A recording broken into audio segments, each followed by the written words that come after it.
around my story. I am addicted to food. I suffer a lot. I need help. I've tried to give up, but I fail every time. Hamburgers. Who can give up eating hamburgers, especially with barbecue sauce? I didn't mind this kind of addiction, but I'm getting ahead of myself. Let me begin by introducing myself. I am Patricia, 15 years old, living with my parents and my brother. I lead a quiet life. No interests, no hobbies, except for eating, that is. Food is my faithful friend. It never leaves me.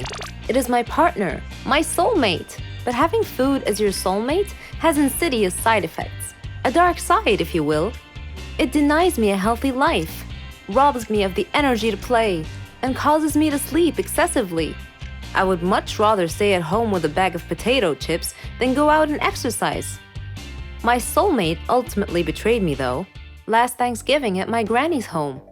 She lives in a state nearby. Granny was a clever doctor and an excellent cook at that. She could conjure up something really delicious. On that day, she had prepared barbecue turkey with nuts and other secret recipe ingredients. The taste was so great, as if it had descended from heaven itself. I felt like I was fighting a food war, and I had to win at all costs. I ate and ate and ate.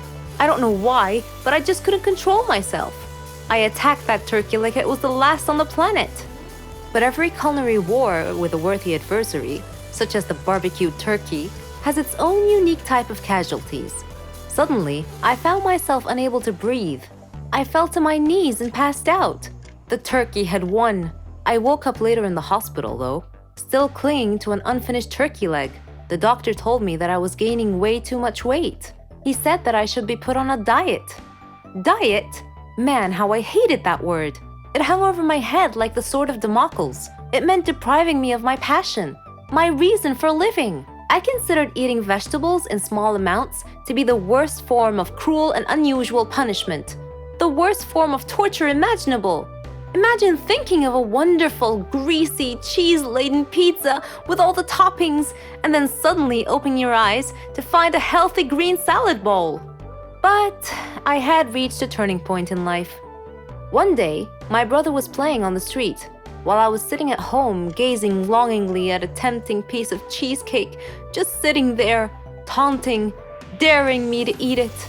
I struggled mightily to resist the urge, but in the end I succumbed and wolfed it down like a starving animal. Shortly afterwards, I began feeling dizzy, but I was unable to call for help this time, and then I passed out again. I was taken to the hospital. While lying in the hospital bed, half conscious, I overheard the doctor say to someone, "She needs to stop eating or it will be the death of her." I thought to myself, whoa, death? So I made up my mind right then, right there. I resolved to fight a new war, a war against my appetite. On our way back home, I told my father that I wanted to see a nutritionist. He was delighted to hear that. Later, at the clinic, the doctor welcomed us in.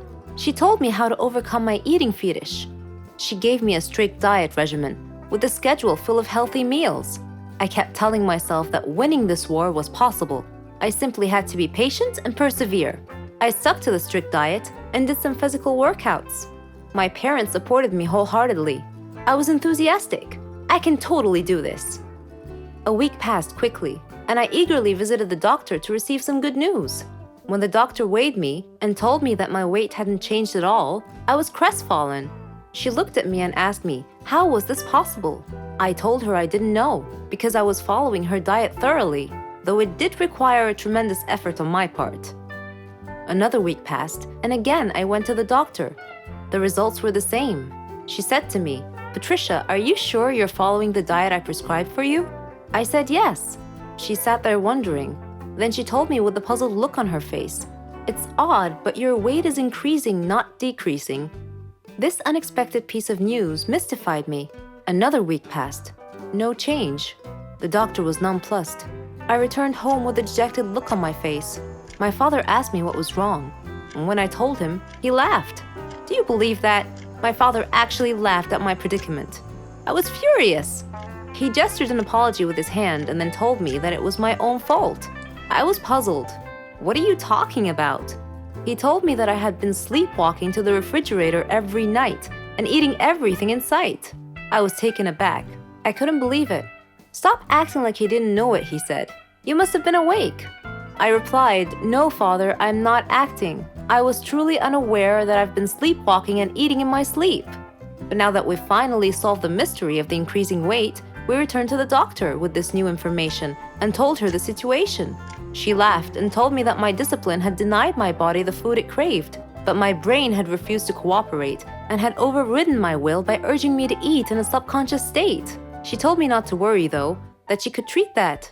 Armed with this knowledge and her support, and the support of my family, I felt that I could finally win this war. Hi, my name is Jennifer, and you might recognize me as a former famous child star. You might be wondering what happened to my life. Well, I worked as a singer at a local bar in our town.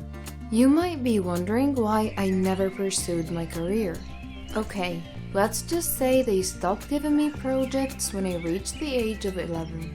Because the producers said I'm not that pretty to be a teen star. So when I stopped being cute, I became unemployed, which is not bad.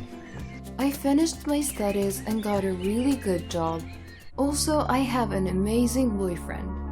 He's a lawyer and he comes from a very prominent family. But I have this habit of ruining everything that is good for me. I don't know if my boyfriend is still gonna talk to me. You're probably wondering why. Because I just ruined the engagement party of his brother. I was extremely at fault for this. It all happened because of my insecurities. This was deeply rooted when the film outfits started rejecting me when I was really young. Plus, I have two sisters who look exactly like my beautiful mother. I, on the other hand, look like my father. I also inherited his lack of height. Don't get me wrong, I'm not ugly. I'm just not that pretty. And my sisters always make fun of me. But I'm extremely talented. When I sing, I get a lot of tips from people. My employer always gives me extra cash because a lot of my fans go to his bar on a regular basis just to watch my gigs. This is where I actually met my boyfriend Sam. Anyway, before I proceed, kindly make sure you hit the subscribe button. Who knows, you might just win a free ticket to one of my concerts someday. I will start telling you this story by how Sam and I met. One night, I was at the bar and singing at the top of my lungs. Then after the performance, all of the customers applauded and requested more. Then, a drunken guy grabbed me by the arm and started to harass me on stage. To my disbelief, I just found myself hitting the guy with the microphone. Sam also happened to be there. The drunken guy and I ended up at the police station. The drunken guy sued me. Turns out he's the son of a very powerful politician. But Sam represented my case and they dropped the charges. That was mainly because there were a lot of witnesses and they testified that I was attacked first. Since then, we became really good friends, and eventually, our friendship blossomed into a beautiful romantic relationship. Sam is a super great guy. He didn't give me any reasons to get jealous from any other woman. But also, I realized that I don't know anything about his past. I never really got a glimpse of his world because whenever he asked me to meet his friends or his family, I chicken out. I always take work as an excuse. I always say, I have a gig, brain check, and that's my usual response. Then one time he told me that his mother just came back from a super long trip and that she's interested to meet me. Well, we've been dating for almost a year, and I ran out of reasons to dodge the situation. So I said, yes, let's do it. Before the weekend, I went to the mall to buy a new dress for the meetup. I was able to buy a nice long black dress and I bought some accessories as well. I really wanted to wow Sam's mother so she would like me for her son. I cannot bear the thought of losing him. When I was done shopping, I went to the burger shop and bought one for a takeout.